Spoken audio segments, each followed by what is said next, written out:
ஸ்ருதிஸ்மிருதிபுராணானாம் ஆலயம் கருணாலயம் நமாமி பகவத்பாத சங்கரம் லோகசங்கரம். ஜெய ஜெய சங்கரார சங்கரா. குருவே துணை, குருப்யோ நமக. அவ்வப்போது இந்த ஆன்மீக தகவலிலே காஞ்சி மகா சுவாமிகளை பற்றிய அற்புதங்களை எல்லாம் நாம் அவ்வப்போது பார்த்து கொண்டிருக்கின்றோம். அந்த வகையிலே இன்றைய நாளிலே அவர் வாழ்விலே நடந்த ஒரு அதிசயத்தையும் அற்புதத்தையும் காண இருக்கின்றோம். ஒரு முறை மகாபெரியவர் திருநெல்வேலி மாவட்டத்திலே பாபநாசத்திலே முகாமிட்டிருந்தார். அதாவது சந்நியாச தர்மம் என்பது ஒரே இடத்திலே தங்கக்கூடாது.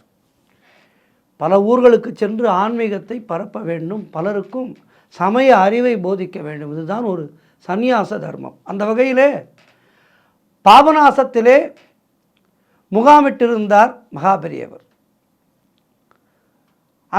அவர் அங்கே இருக்கின்றார் என்ற செய்தியை கேட்டு சுற்றுவட்டார பகுதிகளிலே இருந்தெல்லாம் ஏராளமான பக்தர்கள் கூட்டம் கூட்டமாக வந்து மகா சுவாமிகளை தரிசித்து அவருடைய ஆசைகளை, அனுகிரகத்தை பெற்று சென்றனர். இந்த வேளையிலே நான் ஒரு சிறு விஷயத்தை உங்களுக்கு எல்லாம் பதிவு செய்ய விரும்புகின்றேன். காஞ்சி காமகோடி மடம் என்பது ஏதோ ஒரு குறிப்பிட்ட சாராருக்கானது மட்டும் அல்ல. அது இந்துக்கள் அனைவருக்குமான ஒரு அற்புதமான இடம். இந்துக்கள் எல்லோருக்கும் காஞ்சி மகா சுவாமிகள், காஞ்சி மடம் என்பது சொந்தம். ஆகவே ஏதோ அது ஒரு குறிப்பிட்ட ஜாதியினருக்கு மட்டும் என்று நினைக்கக்கூடாது.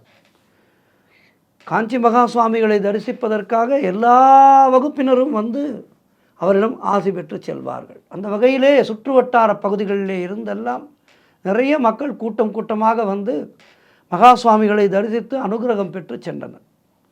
இந்த மகாபெரியவர் தங்கியிருந்த இடத்திற்கு அருகே ஒரு பார்வையற்ற தம்பதியினர் கையிலே பார்வையில்லாத ஒரு கைக்குழந்தையோடு பிக்ஷை எடுத்து கொண்டிருந்தார்கள். சென்னையிலே ஒரு மிகப்பெரிய செல்வந்தர் மகாபெரியவர் முகாமிட்டிருக்கின்ற இடத்திற்கெல்லாம் சென்று மகாபெரியவருடைய அனுகிரகம் பெறுவதை வழக்கமாக கொண்டிருந்தார்.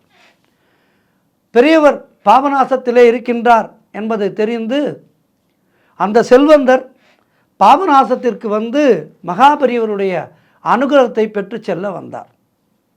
அந்த பிக்ஷை எடுத்து கொண்டிருக்கின்ற தம்பதி இந்த செல்வந்தரிடமும் பிக்ஷை கேட்டிருக்கிறது. அவ்வளவுதான், ஆத்திரம் வந்துவிட்டது அந்த மிகப்பெரிய தனவந்தருக்கு. சாதாரணமாகவே பணக்காரர்களுக்கு ஏழைகளை பார்த்தால்